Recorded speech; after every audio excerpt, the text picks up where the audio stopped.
What's going on, guys? My name is Christopher and welcome to It's Complicated, a show where I talk about and showcase wristwatches. So if you love watches like I do, you're going to want to hit that subscribe button and then click on the little bell next to that subscribe button and you're all set. Today, I'm going to be telling you guys about how I met one of these guys on the Rolex lists at one of these authorized dealers and how he got on said list. Here we go.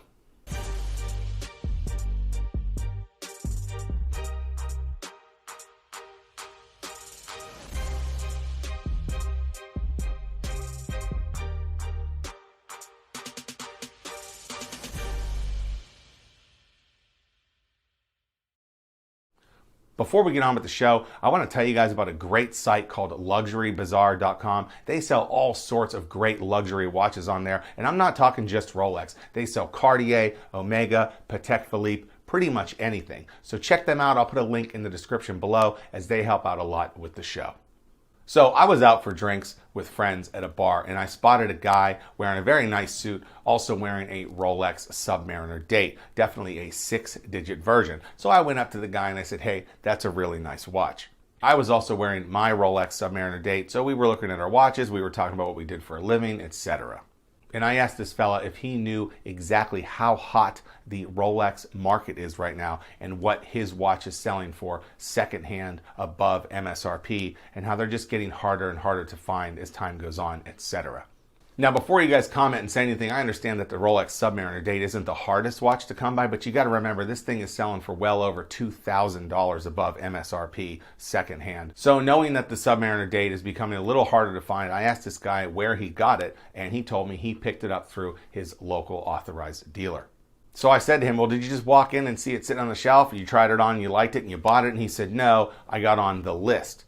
And I said, oh, okay, well, exactly how did you get on this list? Like, how much money did you have to spend in your authorized dealer until they picked up the phone and called you and said, hey, we got a Submariner date in? Because that's the watch he wanted. He wanted that Submariner date in all stainless steel.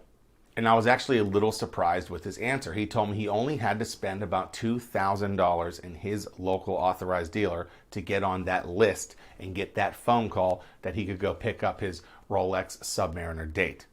Now, he picked up the watch in Delaware, meaning that he also, on top of paying MSRP for this watch, he paid 0 sales tax on this model. So he got a really sweet buy on his Rolex Submariner date. Now, who knows? Maybe that authorized dealer in Delaware is selling a lot of watches to the gray market, and you don't need to spend a lot of money in there to get on these lists in order to get a Rolex Submariner date. Now, I don't know if this guy could rock a Daytona or if he could pick up a Batman or whatever. However, if he spends a little more money there, then he likely could now that he is a valued customer at his authorized dealer. I guess that's really part of the trick to getting on these lists at your authorized dealers. You got to live next to an authorized dealer that isn't selling all of their watches to all of their customers and maybe is selling a little bit to the gray market, and maybe they value personal customers a little more than just flipping the watches to the gray market. Again, I don't know the whole story with this authorized dealer in Delaware, but that's kind of the assumption there, especially since you didn't have to spend much to get on this said list. Now, this guy definitely got a great buy buying that Submariner date, but I think a lot of you will agree with me and say, well, it's too much of a what if at your local authorized dealer. I know it is for me. I mean, I have 2 local authorized dealers pretty close to me, and I would buy a Rolex Batman tomorrow at retail, including sales tax if I could, but I don't know exactly how much money I'm supposed to spend in order to be able to be allowed to buy that Rolex Batman that I desire. It's not like there's a sign on the door at my authorized dealers that said, hey, if you want to buy a Rolex Batman, you have to spend XXX amount of money and then we'll sell you a Rolex Batman, or we'll at least allow you to be on the list. So what am I supposed to do? Just keep emptying out my pockets until I get on this said magical list? It's not really my style. And that's why the gray market is where it is right now. You know, they buy some unwanted watches from authorized dealers. The authorized dealers throw in some highly valued watches with them as part of buying all those little less desired watches. And then these gray market dealers turn around and flip them for high profit margins over MSRP.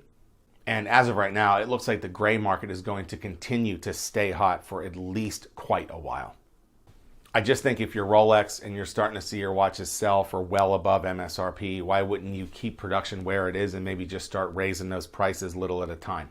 But hey, the guy I met definitely got a great deal on his Submariner date, so shout out to that guy.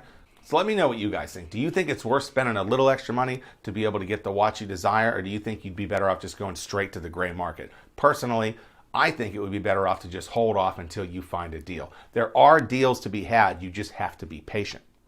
I mean, look at the great deal I got on the Rolex Datejust 16234, and I think if I hold out, I might be able to find maybe not as good of a deal, but at least closer to MSRP than some of these gray market sites are asking for a Rolex Batman. And that wraps up another episode of It's Complicated. Don't forget to subscribe to the show, like this video, share it with all your friends, and we'll see you next time on another episode of It's Complicated.